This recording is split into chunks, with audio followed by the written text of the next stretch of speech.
So today we are going to start with the agriculture current affair, and in this section we are going to discuss about the recent initiative or major scheme in the agriculture sector. Agriculture sector में जो भी scheme है उन scheme को हम अलग अलग sector के आधार पे पढ़ेंगे, क्योंकि organic farming, sustainable agriculture, seed production, fertiliser area में, फार्म मशीनरी एरिया में अलग अलग स्कीम चले हैं और उन स्कीम के बारे में हम लोग पढ़ेंगे एक एक करके। अब आपको मैं बताना चाहूँगा, ये मैं आपको पढ़ा रहा हूँ agriculture current affair latest version से। आपको जो रिसेंट मैं स्लाइड जो बताने जा रहा हूँ वहाँ पे यदि कोई डाटा नहीं होगा, मेंशन नहीं होगा, तो मैं यहाँ पे इस किताब को देखते हुए आपको बता दूंगा कि ये क्वेश्चन का सिग्निफिकेंस और लाइन भी एक्स्ट्रा एड के रूप में। तो आप पैरेलली नोट कर देना, या फिर आप ई बुक भी इसका पढ़ोगे। ई बुक का सबका एक्टिवेट कर दिया जाएगा ताकि यदि आप कहीं पे भी हो और करंट अफेयर आपके सामने नहीं है तो ई बुक भी आपको पढ़ने को मिल जाएगा। ये जो रजिस्टर्ड है स्टूडेंट हैं उनके लिए, जो रजिस्टर्ड स्टूडेंट नहीं है उनको 50% में वो ई बुक भी पढ़ने को मिल जाएगा। Let's start the recent initiative major scheme in the agriculture, और इस किताब से है, यहाँ पे आप डिटेल देख सकते हैं। Let's start the detail. We are going to discuss today about recent initiative or major scheme in agriculture and then the national food security mission। ये मेजर स्कीम है, पुराना स्कीम है, लेकिन इसके ऊपर में हमेशा क्वेश्चन बनते हैं। वर्तमान समय का काफ़ी पॉपुलर स्कीम है। फिर आता है मिलेट्स प्रमोशन। मिलेट प्रमोशन आज के टाइम का सबसे बड़ा मुद्दा है, बिग करंट अफेयर। तो मिलेट प्रमोशन के ऊपर में क्या क्या हुआ है वो समझेंगे। Targeting rice fellow area, TRFA, ये नया अप्रोच है। ऐसे एरिया को टारगेट करना जहाँ पे राइस है वो नहीं लगता था, तो उस एरिया पे क्या कर सकते हैं उसके ऊपर बात है। Status of edible oil production, status of oil seed production, major scheme of oil seed production और national food security mission oil seed and oil palm, ये मेंशन करना है हमें। लेकिन मैं कोशिश करूँगा, ये जो आप स्कीम देख पा रहे हैं, ये जो स्टेटस देख पा रहे हैं, ये स्टेटस को यहाँ पे मैं मेंशन नहीं करूँगा। स्टेटस को जस्ट गो थ्रू करूँगा। मेजर मेरा फोकस है वो स्कीम को लेकर के है, मैं स्कीम को लेकर के कंसर्न रहूँगा, उनके ऊपर मैं बात करूँगा। National mission on edible oil, oil palm जिसे NMEOP कहते हैं, इसके बारे में डिस्कशन करेंगे। Let's start discussing one by one. हम छोटे लेक्चर डिस्कस करेंगे, शॉर्ट एंड स्वीट, ज़्यादा हैवी नहीं बनाऊंगा ओवर डिस्कशन करके। नेशनल फूड सिक्योरिटी मिशन, यदि आपके पास में किताब है तो किताब में ही पैरेलली आप देख सकते हैं। यह आपको कहाँ पे मिल जाएगा, किताब है तो डायरेक्टली वहाँ से भी आप देख सकते हैं, page number 35।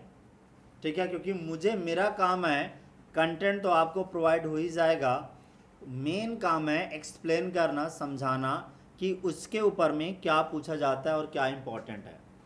National food security mission, यहाँ आपको जानना चाहिए, नेशनल फूड सिक्योरिटी मिशन है, ये 2007-8 में स्टार्ट हुआ था। पुराना स्कीम है ना। ये जो ईयर है 2007-8, ये कितने बार पूछा जा चुका है, तो कई बार।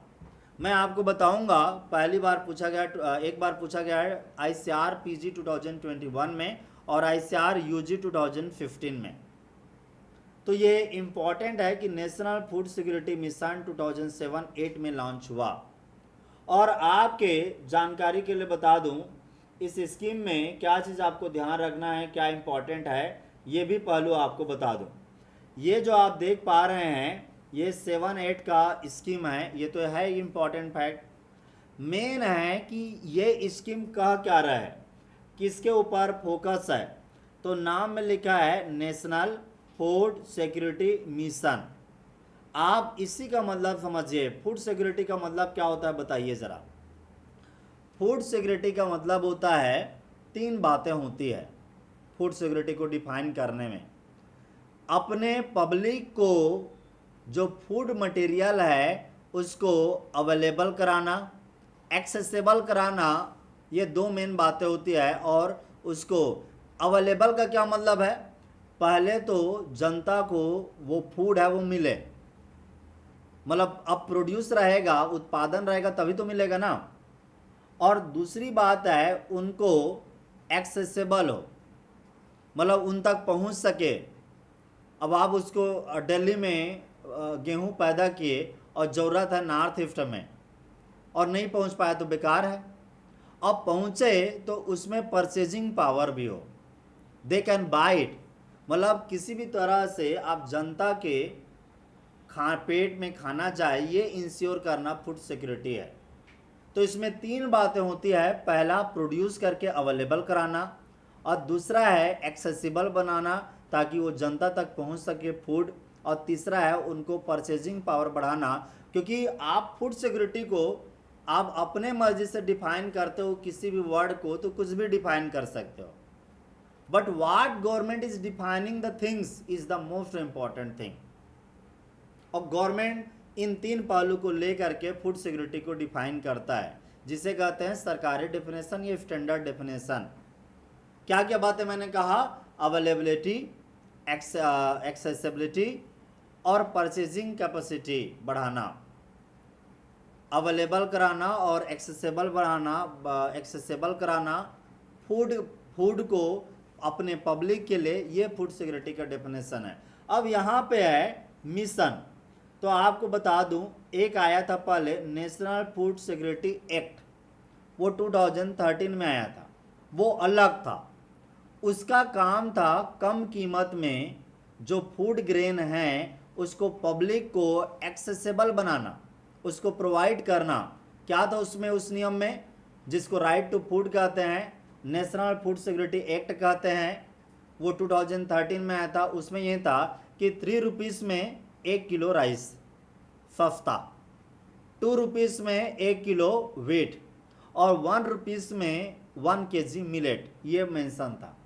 तो उससे मत कंफ्यूज होना, this national food security mission, ये मिशन है प्रोडक्शन को बढ़ाने का, और ये मुख्य तौर पे इसको जिम्मेदारी मिला था आईसीआर को और स्टेट गवर्नमेंट को, है केंद्र का मिनिस्ट्री ऑफ एग्रीकल्चर इसको रन करता है स्कीम को। तो 2007, आज तो अब कितने साल हो गए, लगभग 15 साल हो गए, 2007 अब इतना टाइम हो गया। तो यहाँ शुरू में जब लॉन्च किया गया तो ये रखा गया था कि भारत देश में जितना भी प्रोडक्शन होता है फूड ग्रेन का, उस फूड ग्रेन में ओवरऑल कितना एक्स्ट्रा बढ़ाना था, 20 मिलियन टन एक्स्ट्रा प्रोड्यूस करना था उन 5 सालों में स्टार्ट होने के। मतलब इसको जब 2007 में स्टार्ट हुआ तो अगला 5 साल कितने दिन होता, 2007 टू 2012, इस समय टाइम को क्या कहते हैं, 11th 5 ईयर प्लान। इन 5 सालों में टारगेट रखा था कि जितना भी प्रोडक्शन हो रहा है उसमें 20 million tonne extra food grain produce करना है। और उस 20 में क्या क्या कंपोनेंट रखा गया था, राइस का 10, व्हीट का 8 और पल्स का 2 मिलियन टन प्रोड्यूस करना था। अब 2012 हो गया तो आप मुझसे पूछ सकते हैं कि हुआ क्या और कैसे करना था। ये राइस के अंडर या व्हीट के अंडर एरिया एक्सपेंड करके, ज़्यादा एरिया में राइस कल्टीवेट करके, जहाँ नहीं लगता था उसको भी प्रमोट करके बढ़ाया गया राइस, व्हीट और मिलेट के पल्स का। यहाँ पे देखिए ये पल्स है, राइस व्हीट पल्स, और वो राइट टू फूड वाला जो बोला था नेशनल फूड सिक्योरिटी एक्ट, उसमें क्या था, उसमें राइस व्हीट और मिलेट था, यहाँ पल्स है। अब area expansion, per hectare production को बढ़ाना, सोइल की फर्टिलिटी और प्रोडक्टिविटी को बढ़ाना, ये इस स्कीम का मेन उद्देश्य था। अब आप मुझसे पूछ सकते हैं कि this scheme is now old, तो हुआ क्या, 2012 में आखिर में क्या रिजल्ट आया, तो 2012 में अच्छा रिजल्ट आया। और एक बात ये भी बता दूं आपको, ये जो लाइन लिखा है 8, ये राइस का 10 और इसको मैं कलर करता हूँ। राइस का 10 मिलियन टन, व्हीट का 8 मिलियन टन, पल्स का 2 मिलियन टन ये टारगेट रखा गया था under national food security mission. ये भी पूछा जा चुका है ICAR SRF 2019 में। ठीक है, बात समझ में आ गया।